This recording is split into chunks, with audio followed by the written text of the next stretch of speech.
کھا گیا۔ اچھا آپ کو یہ پتہ ہے کہ آپ کو آپ کے تابع میں ہوا کو کیوں دے دیا گیا؟ نہیں پتہ چیونٹی صاحبہ، نہیں پتہ۔ تو چیونٹی کہتی ہے کہ یہ بتلانے کے لیے یہ دنیا ہوا کے مانند ہے، ہوا کوئی قرار نہیں رہتا ہے، دنیا کو بھی قرار نہیں رہے گا، فنا ہو جائے گی۔ یعنی جیسے ہوا کوئی نظر آنے والی کوئی چیز نہیں ہے، ایک طریقے سے چلتی ہے لیکن ایک جگہ ٹھہرتی نہیں، کبھی یہاں ختم ہوا، اسی طریقے سے دنیا کی بھی فنائیت ہو جائے گی۔ تو یہ دنیا ہوا کے مانند ہے ایک طریقے سے۔ بہرحال یہ حضرت سلیمان علیہ السلام کو جو ہے یہ حکومت دی گئی، یہ معجزے دیے گئے تھے۔ کیا؟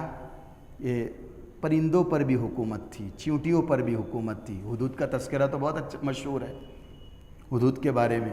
سلیمان علیہ السلام کے زمانے میں حضرت سعدی فرماتے ہیں سلیمان علیہ السلام کے زمانے میں قحط پڑا، پانی کی بہت قلت ہو گئی۔ آپ نے لوگوں کو حکم دیا کہ نماز استسقاء پڑھی جائے گی۔ اب سب لوگ نکلے نماز پڑھنے کے لیے، میدان میں گئے تو وہاں کیا دیکھتے ہیں سلیمان علیہ السلام؟ پہلے سے ہی ایک چیونٹی جو ہے اپنے پیر پر کھڑی ہو کر اللہ تعالیٰ سے دعا کر رہی ہے، اے اللہ میں بھی تیری مخلوق ہوں اور میں بھی تیرے فضل کے بغیر نہیں رہ سکتی، اے اللہ تو اپنے آسمان سے بارش برسا دے۔ یہ سن کر حضرت سلیمان علیہ السلام سنیں، اپنے ساتھیوں کو حکم دیا واپس لوٹ جاؤ اور بارش ہو جائے گی۔ اب اللہ رب العزت نے اس چیونٹی کی دعا سن لی ہے۔ ہمارے لیے کتنی چیزیں دعائیں کرتی ہے، طالب علموں کے لیے کرتی ہے، نمازیوں کے لیے کرتی ہے، قرآن کی تلاوت کرنے والوں کے لیے کتنی چیزیں ہمارے لیے دعائیں مغفرت کرتے ہیں، استغفار کرتے ہیں، ہمیں اس کا علم نہیں ہوتا ہے، لیکن ایسے واقعات بتلاتے ہیں کہ ہمارے لیے کتنے وہ اللہ تعالیٰ کے سامنے عاجزانہ درخواست کرتے ہوں گے۔ تو یہ نیک بننا، نیک کام کرنا، یہ بہت بڑی اونچی چیز ہے۔ ہم قرآن پڑھتے تو ہمارے قرآن پڑھتے وقت فرشتے اترنے لگتے ہیں آسمان سے، تبھی تو دلوں کا سکون ہمارے دلوں کے اندر طاری ہو جاتا ہے، ایک کیفیت سی طاری ہو جاتی ہے، ادب کا ایک مجسمہ بن جاتے ہیں ہم قرآن کے سامنے۔ کیوں بنتے ہیں؟ یہ اللہ کی طرف سے سکینت کا نزول ہوتا ہے۔ جب دین کی باتیں ہوتی ہیں تو دیکھو دل جمعی پیدا ہو جاتی ہے، ذہن کے اندر سکون پیدا ہو جاتا ہے۔ یہ معلوم ہونا چاہیے کہ ہمارے ارد گرد بہت ساری فرشتوں کی جماعت اتر کر آ کر بیٹھ گئی ہے۔ کیوں؟ جب ہم اللہ کا تذکرہ سن رہے ہیں، اللہ کا ذکر سن رہے ہیں، اللہ کی محبت کو اپنے دل کے اندر بسا رہے ہیں، اس کے رسول کی محبت کو اپنی زندگی میں اپنانے کا ہم جذبہ پیدا کر رہے ہیں، تو پھر یہ ہمارے لیے ہدایت کی دعا کرتے ہیں، پرندے چرندے جو بھی ہیں۔ ہاں ایک مرتبہ کیا ہوا، حضرت سلیمان علیہ السلام نے دیکھا، پرندوں کے جماعت کے اوپر نظر ڈالی، وَتَفَقَّدَ الطَّيْرُ فَقَالَ مَا لِيَ عَلَى الْهُدْهُدْ، کیا بات ہے مجھے ہدہد نظر نہیں آ رہا ہے، غیر حاضر نظر آ رہا ہے۔ ہاں اب سلیمان علیہ السلام کیا کہتے ہیں کہ جب یہ غیر حاضر ہے تو بغیر اطلاع کے کیوں غیر حاضر ہوا؟ آپ کو غصہ آ گیا اور فرمایا اگر ہدہد نے غیر حاضری کی معقول وجہ نہیں بتلائی لَأُعَذِّبَنَّهُ عَذَابًا شَدِيدًا، تو میں مجھے سخت سزا دوں گا اور ذبح کر دوں گا اس کو، اگر معقول وجہ نہیں بتلائی۔ اب جب تمام پرندوں میں جب معلوم کیا گیا ہدہد کہاں ہے، کس وجہ سے غیر حاضر ہے، تو پھر قرآن اس کا الگ نقشہ پیش کرتا ہے، وہ الگ واقعے کی طرف اشارہ کرتا ہے۔ بہرحال حضرت عبداللہ ابن عباس سے سوال کیا گیا تمام پرندوں میں سے ہدہد کو ہی کیوں پوچھا گیا تھا، اس کی تلاش کی کیا وجہ تھی؟ تو آپ نے جواب دیا کہ حضرت سلیمان علیہ السلام کسی ایسی جگہ پر تھے جہاں پر پانی نہیں تھا، اور ہدہد کے اندر اللہ کی طرف سے ایسی خاصیت عطا فرمائی گئی تھی کہ وہ پانی کا پتہ لگا لیتا تھا، اور کتنی گہرائی پر ہے وہ بھی اس کو اندازہ ہو جاتا تھا، کتنا کہاں پانی کا چشمہ موجود ہے وہاں کی نشاندہی بھی کر دیتا تھا، اتنے میل پر اتنی دوری پر یہاں پانی کا چشمہ ہے، یا یہاں کہ جہاں آپ کھڑے ہیں وہاں پر پانی کتنے فاصلے پر ہے زمین کے اندر، کتنی دوری پر وہ بتلا دیتا تھا۔ پھر آپ جناتوں کو حکم دیتے تھے، وہاں کھدائی ہوتی تھی، پھر وہاں پر پانی نکالا جاتا تھا، یہ آپ کی حکمرانی تھی اس طریقے کی۔ بہرحال آیت کے اندر کیا بتلایا گیا، وَاتَّبَعُوا مَا تَتْلُو الشَّيَاطِينُ عَلَى مُلْكِ سُلَيْمَانَ وما کفر سلیمان ولکن الشیاطین کفروا یعلمون الناس السحر، کہ یہود جب اپنی اخلاقی گراوٹ پر آ گئے تھے، اپنی مادی گراوٹ پر آ گئے تھے، اور توریت کے احکامات کو انہوں نے پس پشت ڈال دیا تھا، اور جادو ٹونے ٹوٹکے اور طلسمات کی طرف ان کے قدم آگے بڑھنے لگے تھے، وہ مشقت کی چیزوں کو چھوڑ کر آسانی کی طلب میں لگ گئے تھے۔ کیسی آسانی کی طلب میں لگ گئے تھے؟ وہ جادو منتر اور کے پیچھے لگ گئے تھے، سفلی عملیات کی طرف لگ گئے تھے، اور وہ لوگوں کو جادو سکھلانے لگے تھے اور اس میں لوگوں کو مشغول کر دیا تھا۔ تو قرآن بتلاتا ہے کہ وما کفر سلیمان ولکن الشیاطین کفروا یعلمون الناس السحر، کہ سلیمان نے کفر نہیں کیا تھا، لیکن شیاطین جو اس وقت تو بد جنات تھے، خبیث جو تھے، انہوں نے کفر کیا تھا، وہ لوگوں کو جادو سکھاتے تھے۔ جب سلیمان علیہ السلام کو معلوم پڑا کہ میری سلطنت کے اندر ایسا ہو رہا ہے، جادو سکھانے پر اور جادو پر بہت زور دیا جا رہا ہے، ان سرکش شیاطین کو اور جناتوں کو جمع کیا اور ان کو زنجیروں میں جکڑ دیا۔ جادو کی جو ان کے پاس کتابیں تھیں، منتر کی جو ان کے پاس فہرست تھی، جو تھی، سب کو ضبط کر لیا، سب کو ضبط کر لیا تھا سلیمان علیہ السلام نے۔ وما انزل، کیونکہ اس وقت کے لوگ سلیمان علیہ السلام کے ہاتھوں معجزہ بھی دیکھ رہے تھے اور ان جادوگروں کے ہاتھوں پر جادو بھی دیکھ رہے تھے، تو ان کو معجزہ اور نبوت اس طریقے سے جادو میں فرق معلوم نہیں ہو رہا تھا، وہ سوچ رہے تھے دونوں ایک ہی چیز ہے۔ وما انزل علی الملکین ببابل ہاروت و ماروت، اور کس کے در پر ہو گئے تھے؟ جو اتارا گیا تھا دو فرشتوں پر بابل شہر کے اندر، ہاروت ماروت۔ وما يعلمان من احد حتى يقولا انما نحن فتنہ، قرآن آگے ان کے بارے میں بتلا رہا ہے۔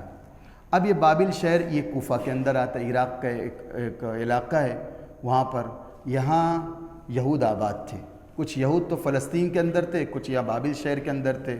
یہاں دو فرشتوں کو اللہ تعالیٰ نے نازل کیا تھا، ہاروت اور ماروت۔ اب سوال یہ پیدا ہوتا ہے ہاروت اور ماروت کون ہے؟ ہاروت اور ماروت کون ہے؟ تو سب سے پہلی بات یہاں نے قرآن نے بتلا دیا، وہ دو فرشتے تھے، ملکین، دو فرشتے تھے۔ ان کے بارے میں دیگر یعنی مستند ناقابل مستند کتابوں کے اندر اور اسی طریقے سے بہت سارے ویڈیوز واٹس ایپ کے یوٹیوب پر موجود ہوتے ہیں، بس عجیب طریقے کی من گھڑت باتیں بھی شامل کر دی گئی ہیں۔ روایتیں ہیں لیکن ناقابل استدلال ہے، ضعف سے خالی نہیں ہے، اس پر کلام کیا گیا ہے۔ ہاروت اور ماروت دو فرشتے تھے، اللہ تبارک و تعالیٰ نے ان کو آزمائش کے لیے نازل کیا تھا اس وقت کے جو یہود آباد تھے ان کے لیے۔ یہ کب آئے تھے؟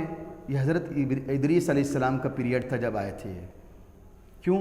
جب ہم نے منع کر دیا تھا کہ یہ جادو کفر ہے، سلیمان علیہ السلام نے ضبط کر لیا تھا، سلیمان علیہ السلام نے ضبط کر لیا تھا، تو پھر کیوں یہ جادو کر رہے ہیں؟ کیا ہوا تھا؟ سلیمان علیہ السلام کا جب انتقال ہوا تو ایک طریقے سے یہ شرکت جو شیاطین تھے، جنات تھے، وہ کہتے ہیں ہم آزاد ہو گئے۔ اب جب آزاد ہو گئے تو وہ کھل کر لوگوں کو جادو سکھلانے لگے اور یہ کہنے لگے کہ یہ سلیمان علیہ السلام کا جو تخت تھا اس کے پائے کے نیچے وہ جو تھی چند چیزیں تھیں، اس کو لا کر بتلانے لگے یہ چیزیں ہیں جو سلیمان علیہ السلام جس کے ذریعے سے جادو کیا کرتے تھے۔ یہ کہ جو ضبط کیا تھا ان کا جادو سد باب کے لیے، توڑ کے لیے، کہ یہ فتنہ ٹوٹ جائے، جو جادو کا ان کے زمانے میں تھا سلیمان علیہ السلام کا، وہ جو تحریریں کتابیں ضبط کیے تھے، یہ ان کے انتقال کے بعد واپس سے حاصل کر لیے اور اسی کو فتنے کا سبب بنا اور اسی کو سلیمان علیہ السلام کی طرف منسوب کر دیا۔ یہ دیکھو یہ جادو ہے، جبکہ وہ وہی جادو تھا جو ان کے زمانے میں وہ کیا کرتے تھے۔ اب وہ لوگوں کے بتلاتے تھے کہ یہی جادو ہے، دیکھو وہاں سے ملا ہے۔ اب لوگوں کو یقین آنے لگا تھا کہ ہاں یہ جادو ہے، اور سلیمان علیہ السلام کی جو ہوا پر حکومت تھی یہ سب جادو تھا۔ وہ کہتے تھے یہ پھر جادو اور نبوت ایک ہی چیز ہے۔ تو پھر ان کو بتلانے کے لیے کیا صحیح ہے کیا غلط، تو ہاروت اور ماروت دو فرشتوں کو اللہ تعالیٰ نے اتارا تھا انسانی لبادے کے اندر، بالکل انسان جیسے تھے، چلتے پھرتے تھے، کھاتے پیتے تھے، باتیں کرتے تھے۔ رات کے وقت تو یہ آسمان پر چلے جاتے تھے، ان کو اسم اعظم کا علم تھا، یہ آسمان پر چلے جاتے تھے رات میں اور لوگوں کے درمیان عدل و انصاف کیا کرتے تھے اور وہ لوگوں کو بتلاتے تھے کہ جو جادو ہے نا وہ ان کو پورا جادو کا بھی علم اللہ تعالیٰ نے دے دیا تھا کہ جادو کیا ہوتا ہے. لوگوں کو بتلاؤ کہ یہ چیز غلط ہے اور اس کو غلط چیزوں کے اندر استعمال کرو گے تو پھر آزمائش کا سبب بن جاؤ گے، اللہ کی پکڑ آ جائے گی. اور پہلی بات تو یہ جادو کا علم ہمارے پاس ہے، اس کو سیکھو نہیں، بس یہ بری چیز ہے اس کو سمجھ لو. اگر اس کو اچھائی میں استعمال کرنا چاہتے ہو تو ٹھیک. اچھائی کیا ہے؟ اس کے اسرار و رموز کو جان کر، اس کی باریکیوں کو جان کر تم دیگر لوگوں کے سامنے دیگر لوگوں کے ذریعے سے جب جادو ظاہر کیا جائے گا تو تم کو علم ہوگا کہ ارے ہم کو تو بتلایا ہاروت ماروت نے، یہ تو جادو ہے، اس سے بچنا چاہیے. تو دیکھو اس سے بچتے رہنا. وما يعلمان من احد حتى يقول انما نحن فتنہ. وہ کہہ دیتے تھے کہ دیکھو ہم ایک آزمائش کا سبب بننے والے تمہارے لیے. فلا تکفر، تم اس جادو کو سیکھ کر ہم سے کفر مت کرنا. اللہ تعالیٰ نے کہہ دیا تھا دیکھو کوئی سیکھنا چاہے تو ان کو سکھا دینا، لیکن ہم آزمائش میں مبتلا کریں گے ان لوگوں کو کہ وہ جادو کی باریکیوں کو سیکھ کر اس سے بچنے کی کوشش کرتے ہیں یا پھر الٹا جادو کسی پر کرنے کی کوشش کرتے ہیں اور لوگوں کو پریشان کرنے کی کوشش کرتے ہیں. فَيَتَعَلَّمُونَ مِنْهُمَا مَا يُفَرِّقُونَ بِهِ بَيْنَ الْمَرْءِ وَزَوْجِهِ. جو سب سے بڑی جو چیز کیا کرتے تھے وہ لوگ کیا کرتے تھے؟ میاں بیوی کے درمیان جدائی، میاں بیوی کے درمیان جدائی. اور یہ جادو کا ایک بہت بڑا حصہ ہے. ابھی تو وقت تو نہیں ہے جادو کی قسمیں اور جادو کا توڑ اور بھی کچھ سوالات ہیں، اس کے جوابات انشاءاللہ آئندہ ہفتے میں بیان کیا جائے گا. لیکن ایک بات اور ہے جو میں بتلانا ضروری سمجھتا ہوں، جس کے اوپر مفسرین نے کلام کیا ہے. وہ کیا؟ جو من گھڑت کچھ چیزیں لوگوں کے اندر شائع ہو گئی ہے، لوگ اس کو سچی بات سمجھنے لگے. وہ کیا ہے؟ وہ کہتے ہیں کہ یہ ہاروت ماروت جو ہے نا وہ تو تھے فرشتے. اس کی وجہ کیا ہوئی؟ دیکھو اس میں سے کچھ سچائی ہے، کچھ غلط باتیں، یعنی ایسی کمزور باتیں ہیں جس کو مفسرین نے اس پر اعتماد ظاہر نہیں کیا ہے. یہ تو دو فرشتوں تھے. فرشتے اللہ تبارک و تعالیٰ سے ایک مرتبہ کہنے لگے کہ تو نے انسانوں کو پیدا کیا، اپنی عبادت کے لیے پیدا کیا، یہ کیا زمین پہ آ کر تیرا شکر و بجا نہیں لا رہے ہیں، تیری عبادت نہیں کر رہے ہیں، آپس میں دست و گریباں ہو رہے ہیں اور آپس میں لڑ رہے ہیں، ایک دوسرے کے حقوق کو مار رہے ہیں اور پوری دھرتی کو انہوں نے ایک طریقے سے فتنہ و فساد سے بھر دیا. یہ کیسے آپ نے انسانوں کو پیدا کر دیا اور اتنی نعمتیں آپ ان کے لیے بیان فرما رہے ہیں اور وہ آپ کی اس طرح نافرمانی کر رہے دنیا کے اندر. تو اللہ تبارک و تعالیٰ نے ان فرشتوں کو کہا دیکھو یہ انسان جو ہے وہ مجھ سے حجاب میں ہے، پردے میں ہے، مجھ کو دیکھ نہیں رہے. اسی بنا پر تو ان کے اندر ڈر نہیں ہے، خوف نہیں ہے. کچھ ہے جو بغیر دیکھے مجھ پر ایمان رکھتے ہیں، ڈر ہے، ان کے لیے انعامات ہے. اور جو نہیں ڈرتے ہیں اور جو سرکشی کے اندر مبتلا ہے ان کے لیے میرے یہاں سزائے بھی ہے. معافی اگر مانگ لے گی تو میں معاف کر دوں گا. خیر، فرشتوں کو ایک طریقے سے اطمینان نہیں ہو رہا تھا کہ یہ فتنہ فساد پیدا کر رہے، یہ کس طریقے سے اللہ تعالیٰ کی عبادت کریں گے. تو اللہ تعالیٰ نے کہا کہ اگر میں تم لوگوں پر بھی اپنا حجاب ڈال دوں اور انسانیت کے اندر جو خیر و شر کا مادہ ہے وہ تمہارے اندر پیدا کر دوں، اچھائی اور برائی کا، تو تم بھی ویسی حرکتیں کرنے لگو گے. اللہ تعالیٰ نے کہا اچھا تم میں سے سلیکٹ کرو دو فرشتوں کو. ایک روایت میں آتا ہے 3 فرشتوں کو، ایک روایت میں آتا ہے 4 فرشتوں کو. جو تم فرشتوں میں بھی فرشتے ہوں، یعنی بہت زیادہ نیک ہو، ان لوگوں کو چنو. تو ہاروت ماروت کو سلیکٹ کیا گیا. اور ایک روایت میں حضرت اسرائیل کو، ملک الموت کو سلیکٹ کیا گیا اور ان کو دنیا میں بھیجا گیا انسانی صفات دے کر اور خیر و شر کا مادہ ان کے اندر رکھ کر ان کو بھیجا گیا دنیا کے اندر. اب یہ دنیا کے اندر آئے، جیسے ہی معصیت کا جذبہ پیدا ہوا حضرت اسرائیل کے اندر تو اللہ تعالیٰ سے پناہ مانگی، اے اللہ مجھے واپس اپنے پاس بلا لے، مجھے نہیں رہنا. ایک ڈر آ گیا، یہ واپس چلے گئے. اب یہ 2 رہ گئے ہاروت ماروت. یہ ایسا ذکر ملتا ہے، ہاں ہاروت ماروت اب دنیا کے اندر آ گئے. تقریباً کچھ وقت تک لوگوں کے درمیان عدل و انصاف کرتے رہے، لوگوں کو اچھائیاں اور برائیاں دونوں بتلاتے رہے اور اللہ سے ڈراتے رہے. اور جادو کیا ہے، اس کی حقیقت کیا ہے، اس پر اللہ تعالیٰ کی پکڑ کیا ہے، اور یہ آزمائش کا سبب ہے، سب بتلاتے رہے۔ اور اللہ تعالیٰ نے ان کو اسم اعظم سے دیا تھا، جس کے ذریعے سے اسم اعظم پڑھ کر آسمانوں پر چلے جاتے تھے اور پھر واپس آ جاتے تھے رات کے وقت۔ اب ہوا کیا، کچھ عرصے کے بعد ایک خاتون آتی ہے ملک فارس سے، وہاں کی ملکہ ہوتی ہے، بہت حسین و جمیل، حسن و جمال کا پیکر، اور اس کا نام زہرہ ہوتا ہے۔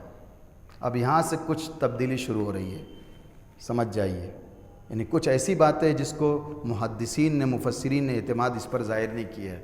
اب وہ خاتون آتی ہے، اب جب وہ خاتون آتی ہے تو اس کے شوہر کا جھگڑا رہتا ہے، وہ لے کر آتی ہے ان کے پاس، اس کی پوری باتیں سن لیتے ہیں، اور سننے کے بعد یہ کہتے ہیں کہ ٹھیک ہو جائے گا، معاملہ درست ہو جائے گا۔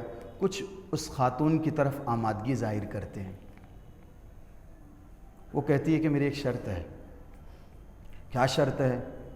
سب سے پہلے یہ ہے کہ میں بت پرست ہوں، تم کو بت کو سجدہ کرنا پڑے گا۔ اچھا ہاں، اللہ تبارک و تعالیٰ نے ان دو فرشتوں کو جب دنیا میں بھیجا تھا تو 4 شرطیں لی تھیں۔ سب سے پہلے یہ کہ شرک نہ کرنا، دوسرا یہ کہ ناحق قتل نہ کرنا، تیسرا یہ کہ زنا مت کرنا، اور چوتھی بات یہ ہے کہ شراب مت پینا۔ اب یہ خاتون آئی، جب وہ آمادگی ظاہر کیے تو کہنے لگے سب سے پہلے میرے بت کو سجدہ کرنا پڑے گا۔ وہ کہنے لگے نہیں، ہم تو اللہ سے وعدہ کر کے ایگریمنٹ ہوا ہے کہ نہیں، ہم شرک نہیں کریں گے، ہاں نہیں، ہم یہ بات نہیں، یہ اس کی طرف نہیں آمادگی ظاہر کرتے ہم۔ بس وہ خاتون سمجھ لی کہ اب یہ آ نہیں رہے ہیں، چلی گئی واپس۔ کچھ عرصے کے بعد پھر یہی تنازع لے کر آتی ہے کہ میرے شوہر کا اور میرے درمیان ایک تنازع ہے، ایک مسئلہ ہے۔ اب وہ فیصلہ تو سناتے کہتے ہیں، پھر آمادگی ظاہر کرتے ہیں۔ وہ کہتے ہیں اچھا ایک بات ہے کہ میں تمہارے قابو میں اس وقت ہو سکتی ہوں جب تم میرے شوہر کو قتل کرو۔ کہا یہ تو قتل کرنا تو بہت بری بات ہے، اللہ تعالیٰ نے ہم سے وعدہ لیا ہے کہ ناحق قتل مت کرنا۔ پھر وہ چلی جاتی ہے، پھر تیسری مرتبہ آتی ہے، تیسری مرتبہ آتی ہے، پھر آمادگی ظاہر کرتے ہیں تو یہ کہتے ہیں، یہ کہتی ہے کہ اچھا شراب پی لو۔ وہ سوچنے لگتے ہیں کہ شرک کرنا اور اسی طریقے سے ناحق قتل کرنا یہ تو بہت بڑا گناہ تھا، اور شراب تو صرف چھوٹا سا گناہ ہے، پی لیں گے، نشہ اتر جائیں گے، اللہ سے معافی مانگ لیں گے۔ بس شیطان نے اس طریقے سے بہکایا۔ اب وہ شراب پی لیتے ہیں، اب کیا ہو جاتے ہیں، اب آپے سے باہر ہو جاتے ہیں، اور جب باہر ہو جاتے ہیں تو شوہر سب سے پہلے یہ بیوی زہرہ اشارہ کرتی ہے اپنے خاوند کی طرف، اس شراب کے نشے کے اندر سب سے پہلے شوہر کو قتل کر دیتے ہیں۔ پھر اس کے بعد اپنے بت کو سامنے کر دیتے ہیں، پھر وہ بت کو سجدہ کرتے ہیں۔ اب جب بت کو سجدہ کرتے ہیں پھر اس کے بعد اس سے فائدہ اٹھاتے ہیں، اس سے فائدہ اٹھا لیتے ہیں۔ اب یہ زہرہ جو ہے، یہ زہرہ ان سے اسم اعظم سیکھ لیتی ہے کہ وہ کون سا ورد ہے جس کو تم پڑھتے ہو اور آسمان پر چلے جاتے ہو۔ یہ ورد پڑھ کر آسمان پر چلی جاتی ہے اور ستارہ بن جاتی ہے۔ یہ کہا جاتا ہے جو زہرہ نامی ستارہ ہے نا، وہ یہ وہی ہے۔ اور اسی طریقے سے جب یہ زنا کر لیتے ہیں اور اسی طریقے سے اللہ تعالیٰ کی نافرمانی کر لیتے ہیں تو جو ان کی روحانی قوت ہوتی ہے اللہ تعالیٰ سلب کر لیتا ہے، اب اڑنا چاہتے اڑ نہیں پا رہے ہیں۔ اب سزا کے طور پر حضرت ادریس علیہ السلام کا زمانہ تھا، وہ ان کے پاس جاتے اور کہتے ہیں کہ اللہ تعالیٰ سے ہمارے لیے معافی طلب کیجئے کہ اللہ تعالیٰ ہم کو معاف فرما دے۔ تو حضرت ادریس علیہ السلام کی طرف وہی آتی ہے کہ ان سے پوچھو آخرت کا عذاب چاہو گے کہ دنیا کا عذاب چاہو گے؟ تو وہ کہتے ہیں کہ نہیں، آخرت کا عذاب تو بہت ابدی ہے، ہمیشہ ہمیشہ رہنے والا ہے، ہم کو دنیا کا عذاب منظور ہے۔ تو ان کو الٹا بابل کے کنویں کے اندر، آگ کے کنویں کے اندر لٹکا دیا جاتا ہے، اور وہ ابھی تک لٹکے ہیں۔ یہ جو دتی بات ہے، فرشتے بن کر اترے، زمین پر آئے اور لوگوں کے اندر عدل و انصاف کا کام کر رہے ہیں، یہاں تو بات درست ہے۔ اب جو یہ باتیں آتی ہیں آپ کو سننے میں آئے تو اس پر زیادہ دھیان لگانے کی بات نہیں، اور جو آیت آپ کے سامنے تلاوت کی گئی ہے یہاں پر مقصود بھی نہیں ہے وہ، لیکن آپ سوچیں گے یہ تو بات آتی ہے۔ بعض مفسرین نے اس کو ذکر بھی کیا ہے، لیکن اکثر مفسرین نے حوالے کے ساتھ اس کی تردید کی ہے۔ سب سے پہلی بات تھی کہ وہ فرشتے تھے اور معصوم تھے، اور وہ خود کہہ رہے ہیں انہم فتیہ، ہم تو صرف آزمائش بن کر آئے ہیں کہ ہم سے کون جادو سیکھتا ہے اور سیکھ کر اچھائی میں استعمال کرتا ہے کہ برائی میں استعمال کرتا ہے۔ اور وہ فرشتوں سے کب ایسی بات ثابت ہو سکتی تھی کہ وہ زنا کی طرف آمادگی ظاہر کرے، شراب پی لے، ناحق قتل کرے؟ خود قرآن کہتا ہے لا یعصون اللہ ما امرہم ویفعلون ما یؤمرون، وہ اللہ نے جو ان کو حکم دیا ہے وہی بجا لائیں گے، ویفعلون ما یؤمرون، وہی کام کریں گے جو ان کو حکم دیا گیا ہے۔ اللہ کی نافرمانی نہیں کر سکتے ہو، سجدے میں ہیں، کوئی سجدے میں رہتا ہے، کوئی رکوع میں رہتا ہے، اللہ کا ہر حکم بجا لاتے ہیں، ان سے کب یہ بات ثابت ہو سکتی ہے کہ وہ اس طریقے کا بڑا بڑا جرم کریں گے؟ نہیں، یہ ہوا کہ ہاروت ماروت کو اللہ تعالیٰ نے واپس اٹھا لیا۔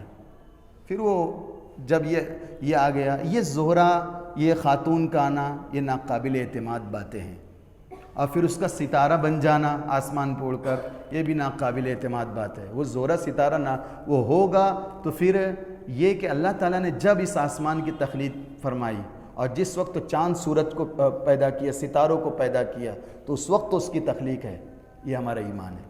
یہ جو بتلایا جاتا ہے کہ حضرت عبداللہ ابن عمر نے آپ صلی اللہ علیہ وسلم نے لعنت بھیجی ہے زہرہ نامی ستارے پر، تو یہ بھی مستند روایت نہیں ہے، یہ بھی مستند روایت نہیں ہے۔ اور معرف القرآن کے اندر مفتی شفیع عثمانی صاحب نے حضرت تھانوی کی کتاب کا حوالہ دے کر بالتفصیل اس کے اوپر بحث کی ہے۔ جو پچھلے ہفتے میں جو مختصر درس ہوا تھا اس کی وجہ یہی تھی، مجھ کو اس کی تحقیق کرنا تھی۔ تو اتنی بات درست ہے، یہ دونوں فرشتے تھے۔ وما انزل علی الملکین، کہاں آئے تھے؟ بابل شہر کے اندر آئے تھے۔ کیوں آئے تھے؟ ایگزام لینے کے لیے کہ اللہ تعالیٰ نے جادو سے جب ان کو منع کیا، اب دیکھتے ہیں کہ ایمان ان کے دلوں کے اندر کتنا راسخ ہوا، کون اللہ کی مانتا ہے یا کون ہے، پھر واپس جادوگری کی طرف آگے بڑھتا ہے۔ ہاروت و ماروت وما یعلمان من احد حتی یقولا انما نحن فتنہ فلا تکفر، انہوں نے کہا دیکھو کفر مت کرو، سمجھا دیا انہوں نے۔ جب کچھ لوگوں نے نہیں مانا، پھر ایک وقت آیا کہ اللہ تعالیٰ نے ان کو اپنے پاس واپس بلا لیا۔ سوال ہے،